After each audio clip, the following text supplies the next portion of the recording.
We have this term called cancel culture that has spread like a cancer throughout our society. And it's this idea that anybody, no matter what they think, no matter what they believe, no matter where they come from, they can be canceled. But really, cancel culture doesn't really grasp what's happening in America and really around the globe. It's something much more demonic than that. It's something much more evil than that. Anything that's good, anything that's holy, anything that's truthful, anything that's sound is being attacked. That can be a church or a synagogue. That can be a country. That can be the very idea that there's truth that holds all of this all together, holds all of us all together. All of that is being attacked, and attacked at the same time.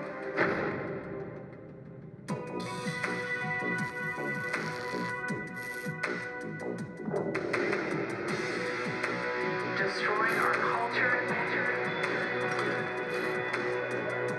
Cancel culture. Dividing the country. Woke mob.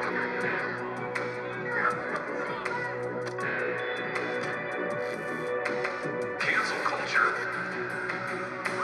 Cancel culture.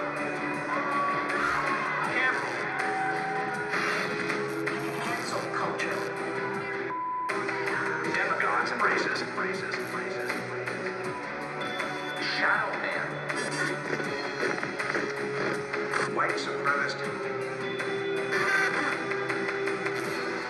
Hypersensitivity. Woke-filled. Where do you draw the line? Where does this end?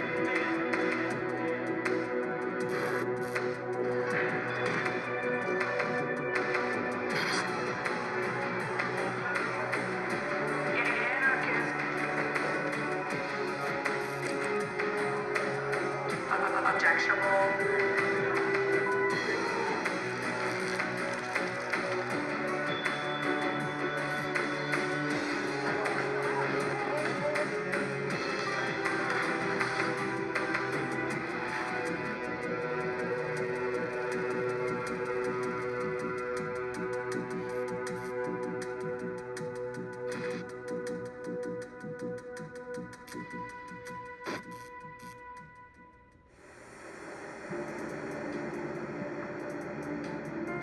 I go back to when all this kind of started.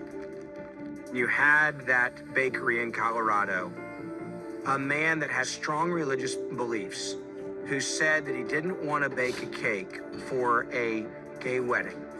He didn't yell at them. He didn't scream at them. He even said, I can give you a recommendation another place, but it goes against my moral and religious beliefs. He was very respectful, very kind.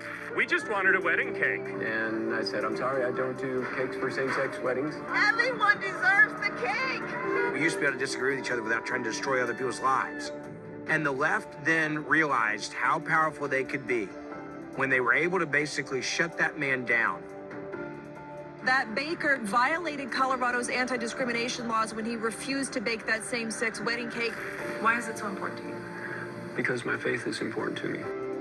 This is the type of thing that upends our entire society. It upends everything that we cherish as Americans, to where people are fearful to even speak their opinion.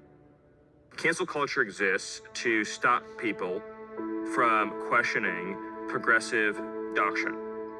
So if you question a progressive view on anything from critical race theory to border control to transgender policy and many other issues, they'll harass you, they'll vilify you, and they'll try to put you out of business and frankly out of society.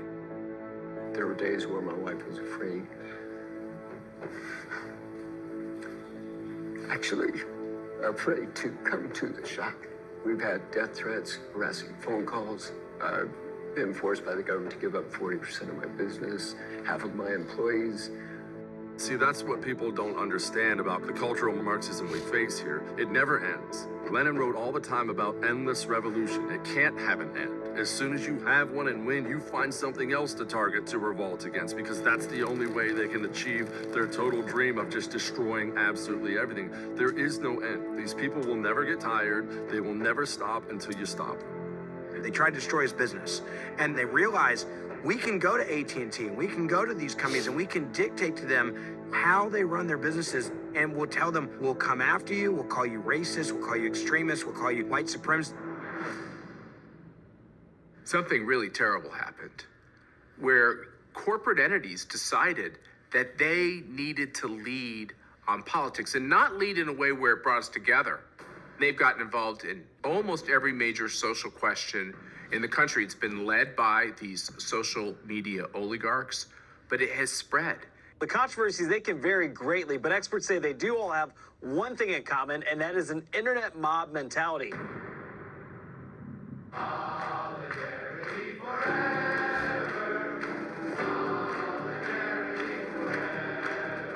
They need an entire generation to be ashamed of this country, to believe it's inherently bad, it's a fixed system, and that's how you bring in communism and socialism.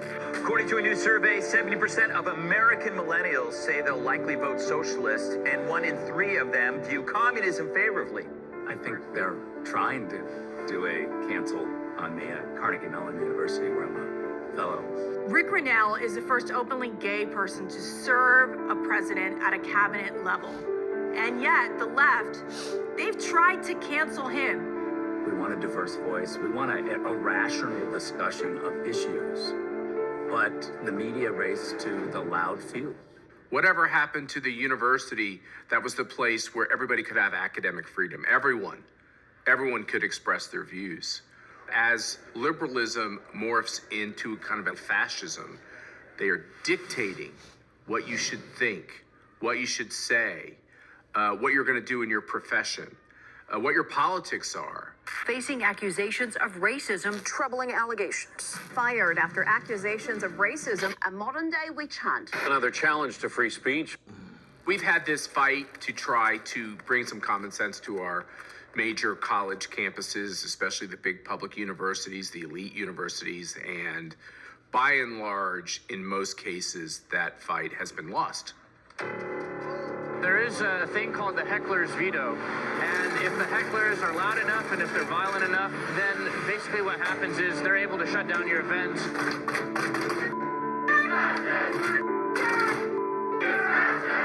I mean, ultimately, they don't want to debate. They think they're right and their ideas are the only ones, and free speech is unhelpful to them. What's so scary is you're starting to see these violent mobs happening across college campuses. You have, for example, a respected liberal professor at Middlebury, Allison Stanger. She actually suffered a concussion and whiplash trying to escort a speaker across campus simply because these students did not agree with the speaker's ideas. We're going to have a great dialogue if you let us continue. It was this real groupthink mob mentality where people weren't reading and thinking for themselves, but rather relying on other people to tell them what to think. I know when I was in college, as a Cuban American, our university brought Cuban communists from the Cuban government to our campus.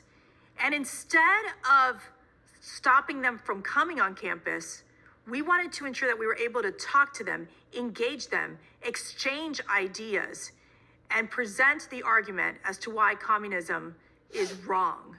These minority voices starting on college campuses, spreading now throughout all the elite institutions in the culture, they want you to feel like your views are a slender minority, that you're just like a little niche in the population, when actually your views are most likely majoritarian. That's done purposefully. They want to make you feel small.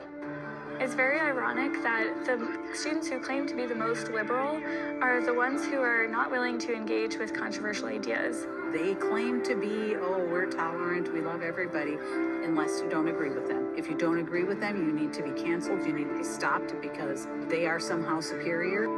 What's going on to conservative kids on college campuses is scary as heck, because the professors and the bureaucrats there, they hide behind this notion of academic freedom, but actually they act like socialists. They act like communists, really.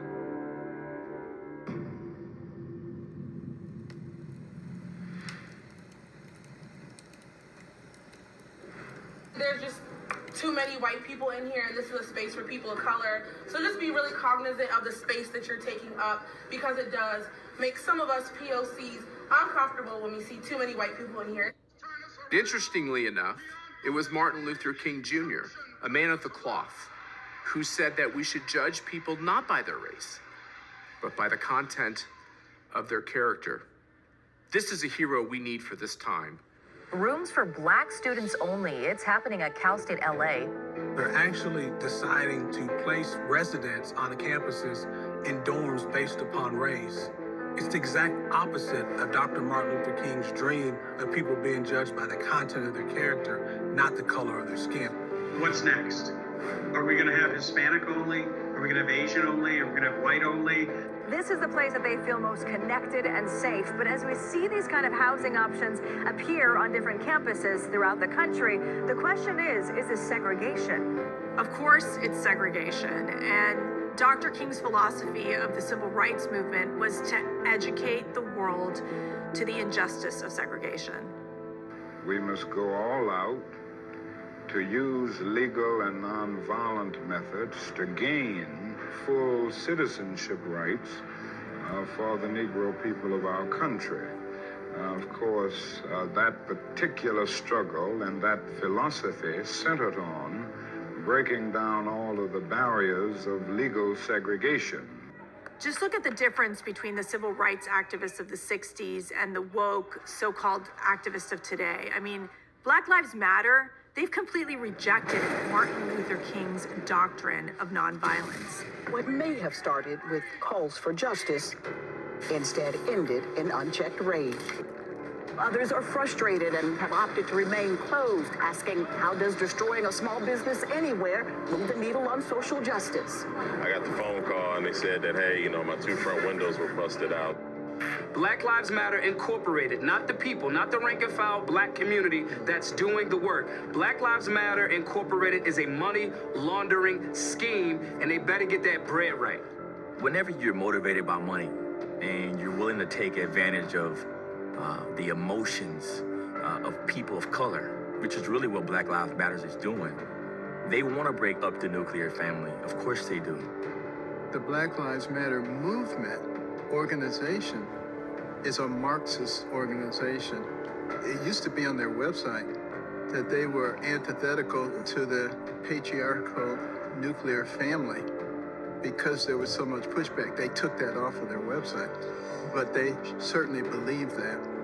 They want to riot and protest if a white police officer has a run-in with a black person, but if an African American shoots an African American, they want to say nothing. That is racism. Because unless it's a white police officer shooting an unarmed black person that they can take advantage of, they don't care. So how in the world does that mean that Black Lives matters to them? How has Black Lives Matter helped any of these minority businesses that have been destroyed? They've set fires to black neighborhoods, they've ruined businesses, destroyed statues, even burned churches. If this country doesn't give us what we want, then we will burn down this system and replace it, all right? Critics who say networks like Fox News and Newsmax fueled election misinformation want cable providers to drop them. Well, for one thing, those of us that were inside the Capitol knew that there was fraud in this election, and I know that's not popular with most media to say that, but there was fraud. It's gotten so bad that you're not allowed to talk about election integrity. Even this conversation you're having with me right now on Twitter would be banned because you can't even, this is like beyond Orwell. So you have this explosion of ballots that go through the mail. You have no security or legal process to verify those voters, to check signatures in all these major cities, in these major battleground states. But something strange happened when you went on television or you talked to the media. If you use the word fraud, you were called a conspiracy theorist. Of course there's voter fraud. It's to what degree? I mean, even if there's anecdotal fraud, that's still fraud. It's still wrong. And we caught Raquel Rodriguez in Texas, in San Antonio, Texas, discussing how she breaks the law and she gets away with it and she buys votes. And she was arrested. In their story, they showed this undercover video of Rodriguez claiming that several candidates had paid her money to engage in various forms of voter fraud, including helping harvest ballots. We should be getting Pulitzers. No. They want to ban us for reporting on fraud. So I think it creates a pretty bad incentive for people, because what people end up doing is not reporting on fraud because they want to keep their Twitter account. So they care more about their Twitter account than they do about the truth. Almost every article I read still says, and there's no proof of this. Well, the reality is we know there's proof. It's just as blatant as it can be. It's like saying the sky isn't blue, and then when you say the sky is blue, they tell you can't say the sky is blue. If we are right about the fraud, Joe Biden can't be president. But the president is wrong. Unleashing a barrage of false claims of fraud and corruption without evidence. Baseless claims of a rigged election. The exchange of ideas has to be allowed to happen. And when your opponents, when your opposition not only merely want to disagree with you, but make sure you don't get to talk, that should be a sign of very, very bad things. I don't think we'll ever know to what extent it had an impact on the election, because it was quickly just buried and covered up, and the deck was shuffled so that you couldn't figure out what actually happened. What's been shocking to watch is that the press, they're part of cancel culture. They even go after their own guys, like we've seen in the New York Times. The New York Times fired their editor because he dared to run an op-ed from a Republican senator. Now, mind you, he's a total lefty who disagreed with every word in the op-ed, as did everyone else at the paper, because they have one view, and yet the fact that he acknowledged there was someone on planet Earth who disagreed was a firing offense, and he was fired within hours. That's what cancel culture is. Even MSNBC's Chuck Todd said he wouldn't have any climate deniers on his show. Now think about that. We're not going to debate climate change, the existence of it. The Earth is getting hotter, and human activity is a major cause, period. We're not going to give time to climate deniers. The science is settled, even if political opinion is not. This is happening very, very publicly, and it's people who honestly should be very in favor of speech and debate. It's journalists leading it and intellectuals leading it. ACLU, believe it or not, is, on board with this. It's born out of frustration on their part that they control Hollywood, they control the media, they control academia. More and more big companies are, sort of on their side. And yet there's a huge part of the population that continues to try to think for itself. Truth. They can't tolerate the truth. I mean, this is what happens in dictatorships. They can't tolerate the truth, so they're going to silence you. You can't think, you can't express your views, because if you do, somebody's going to try to hurt you. Even though the media frames us that it's me versus that community, it's not what it is. It's about corporate interests and what I can say and what I cannot say. Stay in line and don't speak up, or you're going to get in trouble. And that's how it works for these fascists. They need complete control over political discourse. America is based on the character of the person. It comes from our Judeo-Christian heritage that we were created beings. We are created. And if you're created with a purpose. Now, if you don't believe you're created, if you believe that you just happen to be here by happen circumstance, well, that's how you get this whole nebulous idea about who you are, and that you need government to validate who you are, or you need a brand to validate who you are. There's a war on truth, and you can't speak the truth at certain times if they deem it politically incorrect. The key when you deal with cancel culture is not allowing yourself to self-cancel. So not saying something or not showing up. We talk about external cancel culture. What about internal cancel culture? So I think that's an interesting component to cancel culture, because it's the unspoken threat of, oh my goodness, I might lose my job, I'm gonna be quiet. Oh my goodness, self-censor's all over the place. I mean, that's probably the one thing that all of us fall prey to, is you understand where the sort of landmines are in the conversation, and you find yourself avoiding them, even though it's the very moment when you need to be talking about them. I see people that do it. People that are supporters of mine. There are people that won't say things on our social media account where they're supportive, and they'll send me direct messages or emails or text messages, but they won't comment in the comments section. sort of a free speech for me, but not for thee type of mentality with a lot of this stuff. So we got to all push back collectively, and I think we can end the nonsense once and for all. You know, as a mother of 5 girls, I can tell you, I'm watching these stories of girl athletes who suddenly have to compete against transgender athletes and having their victories taken away. And so it really raises the question of fairness. You're a coach who coaches girls' sports, and you're watching girls not win the trophies, but you're watching biological males win those trophies. And you speak up, and you're told that you're going to lose your job for speaking up. You have a case of Tanner Cross, who's a PE teacher in Loudoun County, Virginia. I'm a teacher, but I serve God first, and I will not affirm that a biological boy can be a girl and vice versa, because it's against my religion, it's lying to a child, it's abuse to a child, and it's sinning against our God. And he said he wasn't going to go along with the gender identity stuff, and they fired him. Literally the next day. Virginia Judge James Plowman Jr. ordered the school system to reinstate Cross, saying the suspension was, quote, an unconstitutional action, which has silenced others from speaking publicly on the issue. You have the swimmer at University of Pennsylvania who previously swam as a man for the men's team and then decided he was a woman and started to transition. A transgender swimmer is smashing records in the U.S. women's competition. Lia Thomas, who competed as a man as recently as 2019, finishing one race a full 38 seconds ahead of the closest rival. This threatens to ruin and cancel women's and girls' sports. And really, it has a devastating effect on these girls. So, you know, it comes down to the war on gender and the war on our daughters and the war on women's sports and girls' sports. There is no truce. And the way you're going to be successful is to engage now. I'm a queer teacher, and we've got efforts by the left to cancel family, the traditional definition of family. They have led to the uprising of angry parents all across the country who are confronting school boards. These parents who were once silent, and now they are saying, I need to speak up to protect my child. The schools, they're pushing things like transgenderism and teaching children critical race theory.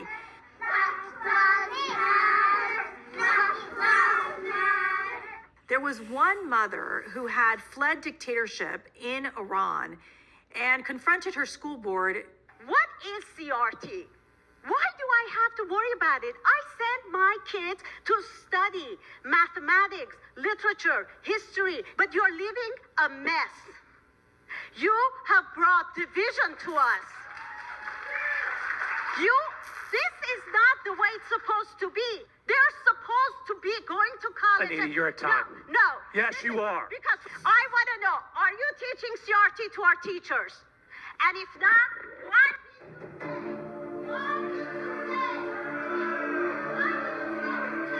Move along. Officers, please escort her out. Recently, you had a story of some parents that stood up to their school on critical race theory, and they suspended their children from school. It doesn't get any worse than that. In California, an undercover video was released showing a teacher admitting that he recruits his students to join Antifa, which ironically, even though the name is supposed to mean anti-fascist, it's actually a violent extremist group of fascist revolutionaries. 180 days to turn them into revolutionaries. We want you out. Now. Not paid leave and not in a week or two. Now. Anger tonight from parents, that over a teacher they say was trying to indoctrinate their children.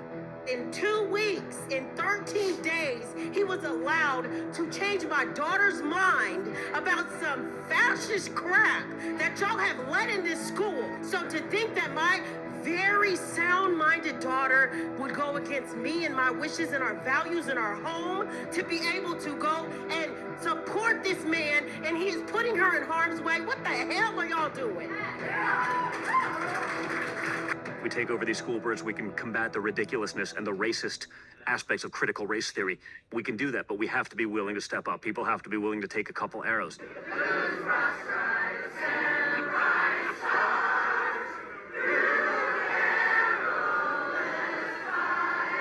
You're teaching children to hate others because of their skin color. And you're forcing them to lie about other kids' gender. I am disgusted by your bigotry.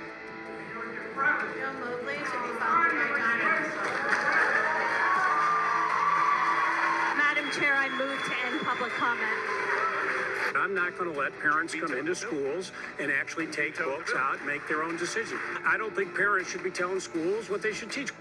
I believe that comment actually cost the Democrats the governor's election in Virginia. It did expose how they think. We, the parents, we want to know what is being taught to our kids. Actually, we deserve to know what's being taught to our kids. Hundreds of parents flooding an auditorium to accuse the school system of teaching their kids that racism in America is structural and systemic. They showed up by the hundreds to speak out against CRT and make sure that when they have a child in a locker room or in a bathroom that they're not going to encounter somebody of the opposite sex when they're in the elementary schools. I'm here today because I'm worried about the future of our kids. It really has also morphed into a war on parents, where parents were called domestic terrorists by President Biden's Department of Justice. This is an unlawful arrest. I am a First Amendment witness. They were called domestic terrorists. Why? Why? Because they decided to do the Democratic thing and go to school board meetings and express their grievances. Joe Biden's Education Secretary, Miguel Cardona, facing calls to resign this morning after it's revealed he requested that letter from the National School Boards Association calling parents domestic terrorists. And I tell you, it gave me great hope as an American to watch these parents stand up. Sometimes their hands shaking. Sometimes they knew the consequences would be severe if they stood up for their kids. People are standing up all over the country. People are standing up in blue states and joining the people of red states to say, I don't know if I'm a Republican or a Democrat, but I do know one thing. Being a parent should never be compared to being a domestic terrorist. You guys are actually supporting the suppression of people's rights. Don, are you refusing to leave at this time? Yes, I'm refusing to leave. Kids too. Deputies, please arrest this individual for trespassing. Those are everyday Americans. They didn't go out wanting that fight. They didn't ask for that criticism to come towards them. The Western culture and values that brought forth Christianity in the founding documents are being called evil and racist. I'm reminded of the tyranny of communist China, where your money is legally stolen and then used in government schools, like here, to indoctrinate children against their parents.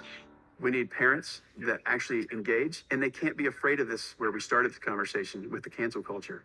Because believe me, when they stand up in that town hall in their county or their school board, they might be screamed at. But I tell you what, stand on the side of the truth and ultimately will be rewarded. I was canceled. I was at the White House, and I said what offended many people in the media and on the far left. The CEO of Goya Foods, Robert Unane, he is actually a Hispanic son of immigrants, has an amazing rags to riches story, yet he gets canceled. Why? Because he was invited to the White House by President Trump, and he professed his faith in God. We pray for our leadership, our president, and we pray for our country that we will continue to prosper and to grow. Hispanic food brand Goya is facing backlash. They went after me, but I can't turn back on the Holy Spirit, on God. A big backlash today, a campaign to boycott Goya Foods after their CEO praised the president. They single out somebody, they freeze them, and they literally destroy them. So the difference in Unane's story is that he did not apologize. They want you to bow down, grovel, and be silenced. But Unane, he didn't do any of that. Hey, Bob, are you getting a boycott? That's what I've heard, because you had the audacity to show up at the president's invitation and say some positive things about him. You know, Brian, yes, it's suppression of speech. I think most people believe you have to be famous or high profile to be canceled, but we're seeing more and more everyday Americans getting canceled. I mean, look at Ian Smith. The State Board of Health has shut down the Attilas Gym of Belmar, but the owners disobeyed the order in dramatic fashion, kicking open its locked doors, as you see right there. When we reopened originally, we experienced, I guess, an attempt at cancel culture. There was this big movement to sort of shut down the gym that didn't come from the government, that came from the outrage mob, I guess you could call it. So he put together a pretty comprehensive plan to keep his customers safe, but of course that didn't matter. They ended up fining him over $1 million. The owners of Attilas Gym have had their license revoked for repeatedly defying orders to remain closed during this pandemic. And yet today, the gym was open again.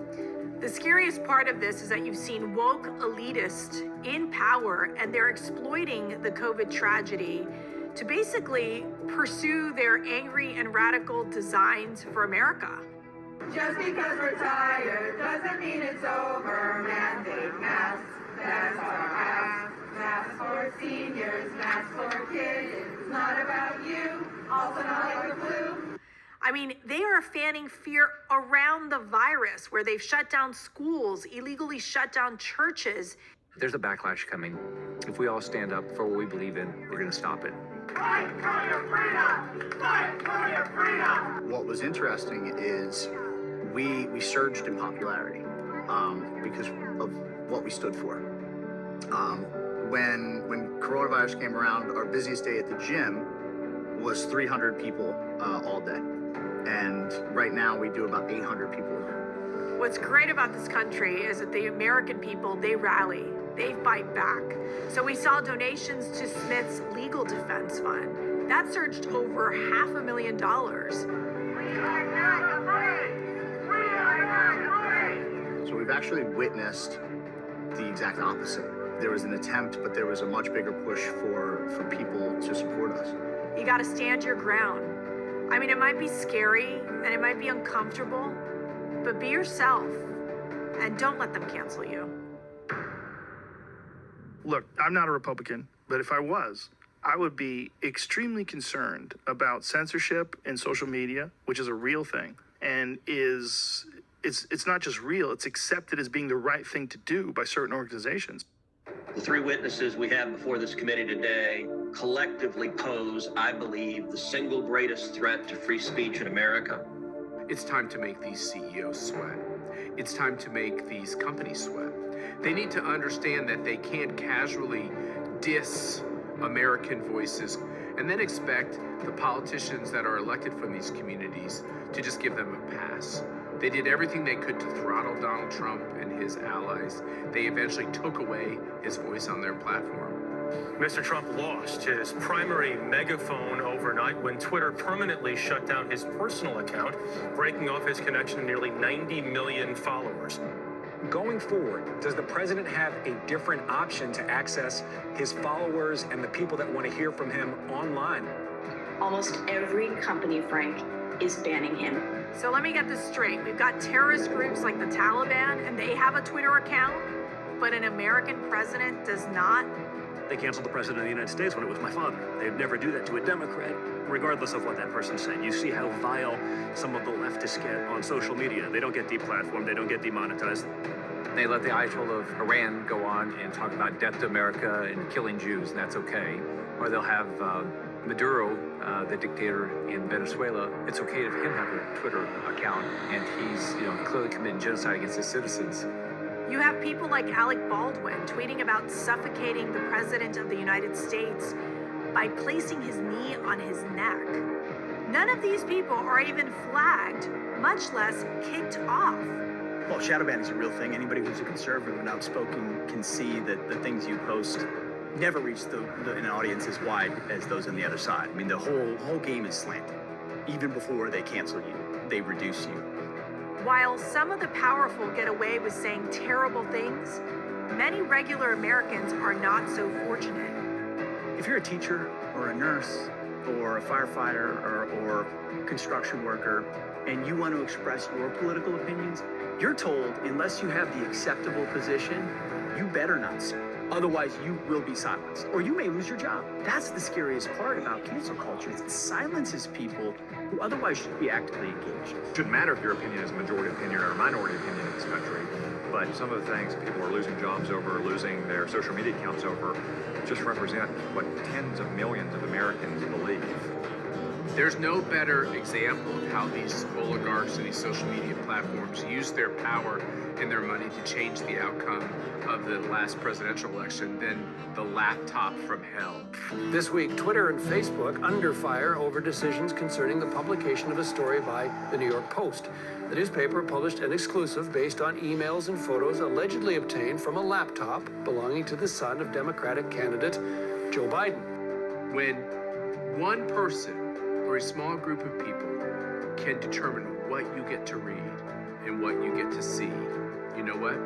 It's no longer a free country. If I had Hunter Biden's laptop, any one of the 39 either criminal, degenerate, or outright corrupt things on that laptop, if I'd owned one of them, over. Disqualifying for me and my father. For him, it's as though it never happened. Mr. Dorsey, who the hell elected you and put you in charge of what the media are allowed to report and what the American people are allowed to hear? These content moderators and these gods of the Silicon Valley, the masters of the universe, they feel like they can force their opinions on others. We're being, completely either shadow banned, or our stories are getting put to the bottom. Using the search engines that are out there so that people can't find information on us. And you can't win a battle for ideas without having a communications architecture. We caught Facebook on tape admitting to deboosting. We caught Google documents saying they were doing all types of algorithms that would censor out facts. These whistleblowers, they've admitted to deboosting people or suppressing certain political speech or targeting anyone they don't like.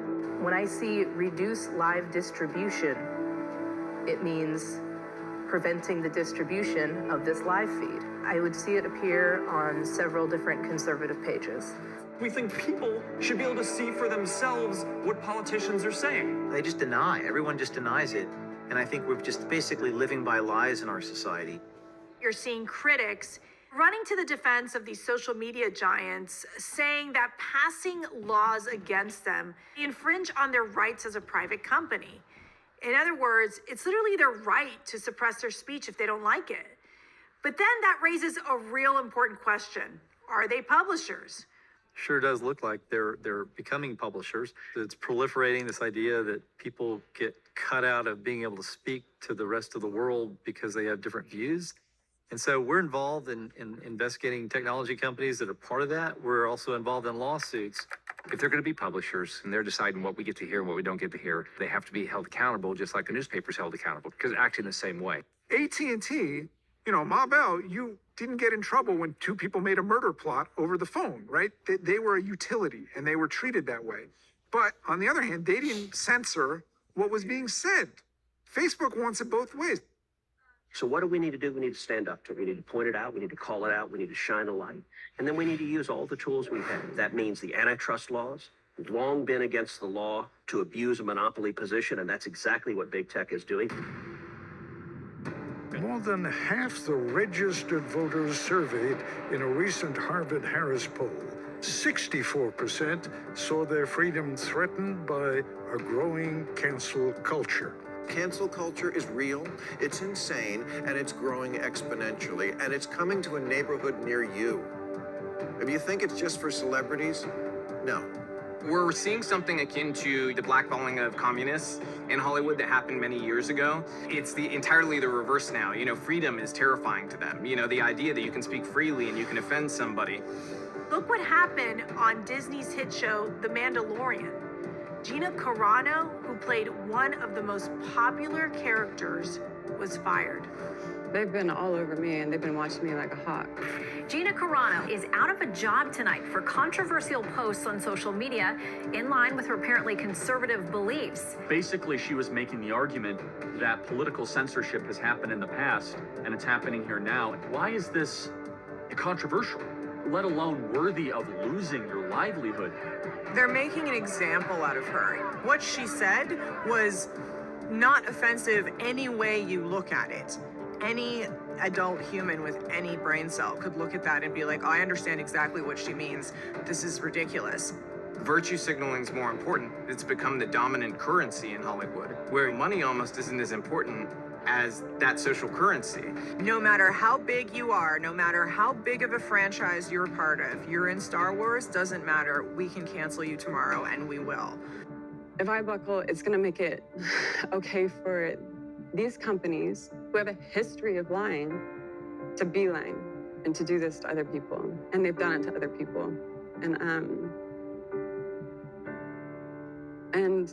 I'm not going down without a fight. Has anyone ever read any of the books or seen any of the plays they put on in the Soviet Union? This communism, cultural Marxism, it destroys art. There's a reason the buildings were so daggone ugly and there was no good music and it was all garbage. It destroys art. When you don't have the freedom to be counterculture, then everything sucks. The latest round of a racial reckoning is now reaching into children's literature involving the world-famous Dr. Seuss. Cancel culture is now going after one of America's favorite children's books. Old books, old plays, old songs could end up being trashed. After 31 years, Cops has been canceled. Black Lives Matter focused on defunding the police, which ended up canceling the hit show Cops. In the eyes of Black Lives Matter, even cartoons with cops must be canceled. The protests are now coming for Paw Patrol. The story everybody's talking about this morning, that big rebrand of Mr. Potato Head, the classic children's toy, now has a gender-neutral name. Unfortunately, that's what happens when you live in a society that is so obsessed with identity politics, with putting people in a category, that because you look this way or because your heritage is this, you have to think this way. That's not who America is. It's been called one of the greatest films of all times, but in today's times, Gone with the Wind has been pulled. I grew up in Wichita, Kansas, and one of our hometown heroes is Hattie McDaniel, the first African-American to win an Academy Award. And I had just bought a copy of Gone with the Wind when I read that they were going to actually pull it from the shelves. You weren't going to be able to buy Gone with the Wind. I thought, how could you not buy Gone with the Wind? It's one of the greatest epic movies ever made. There are a few voices in entertainment who are bravely pointing out that they aren't just canceling things they don't like, but they acknowledge that these mobs are changing entertainment shows and movies to mirror their radical ideologies. It's time for a pride parade. Families marching one by one, hurrah, hurrah. This is just a form of getting them sort of primed for something later on as that's reinforced. But then you look at things like, say, Dora the Explorer, Scooby-Doo. They have multiple references praising Ruth Bader Ginsburg as a hero in those movies. They dress up for her for Halloween, things like that. They bash toxic masculinity in Scooby-Doo. How do you know so much about superheroes and so little about the metric system? Because I'm an American man. They're just little seeds. But along the way, they're the only seeds our kids are exposed to. I mean, my daughters, they all love Captain America. But then Marvel, owned by Disney, they've canceled Captain America as we knew him. Captain America, he's the enduring symbol of the U.S. What is happening? It's sad, really. It's so sad when Captain America is now like Captain Woke or Captain Propaganda. The man who stood up for freedom, and now he's telling children that the American dream is flawed and based on a lie. It is so disappointing. America's most important export was movies. That's what changed the world. If the cultural message that we are putting out in the world is how awful America is, it is just as powerful against us as it was for us. And that's more dangerous than I think people realize. The simple point is all this comes down to this. We're not going to make America great again. It was never that great. We are seeing some of the most fundamental values of our society questioned. Capitalism. Is America an exceptional country? Is America a great country? Is America a model for other countries? We can't just ride on the fumes of our forefathers, which it seems we might be doing right now. We have to remember the timeless principles of what they stood for. And we need to remember these timeless principles and live off of them and teach our next generation not to hate our country, but how great it is My parents fled communism. They came to America in search of freedom. And to see the left wanting to destroy this great nation, it's heartbreaking and it must be stopped. Now the question is being posed, should the national anthem be changed? So right now the NAACP is looking for a member of Congress to sponsor their bill to kill or change the national anthem. There is a group of people in this country, and what they have to do is they have to cancel this country and how it was created and how it was founded and make people hate it, make people despise it, because the only way to do the changes they want is to truly get people to be ashamed of America, be ashamed of its founding fathers, be ashamed of its Constitution, be ashamed of July 4th. One thing you learn about communists and socialists and Marxists, they try to erase history. Yes, there are people on the left who absolutely want to reevaluate the entire American history based on 2021 values. And hell yes, that's controversial. Anybody who's raising a kid in our culture has to wonder how this all turns out. But let me tell you, our back is against the wall. Our heel is on the edge of a cliff. We take one more step back, it's over. And I don't think we're going to take that step back. And I think young people are going to lead the way. I think people of color are going to lead the way. I think immigrants are going to lead the way. We're going to see a revolution of people like we've never seen before to defend this country and defend her honor. That gives me great hope that we have longer to go as a country and that God's not done with America yet. If we win and we take back this country and we stand up for the virtues and the values that have made us great, the virtues and the values which were the very reason we were established as a country, we'll give hope to freedom-loving people all over the globe. This is the fight that we were put on this earth to make.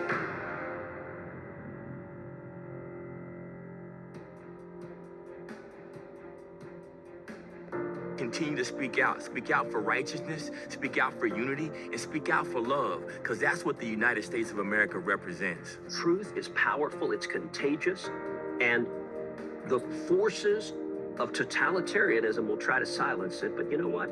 They tried that in the Soviet Union, they tried that in communist China. It doesn't work. Truth is stronger than their lies. What we have right now is our voice, and we need to continue to temper, and we need to continue to change hearts and minds of other people. Get involved in local areas of your community and be a voice, be a light, be a witness. We can't turn the other cheek, and I understand that's sort of a, big sort of aspect of, conservative/Judeo-Christian sort of mentality in that belief. But it's done nothing but seed ground to the left, so we actually have to engage. We have to push back. You could either tuck your tail between your legs, cower, and be like everybody else, or you can go out there and fight the fight. But as Jesus said, you follow me, you're going to be persecuted. There's the right thing to do, and there's the popular thing to do.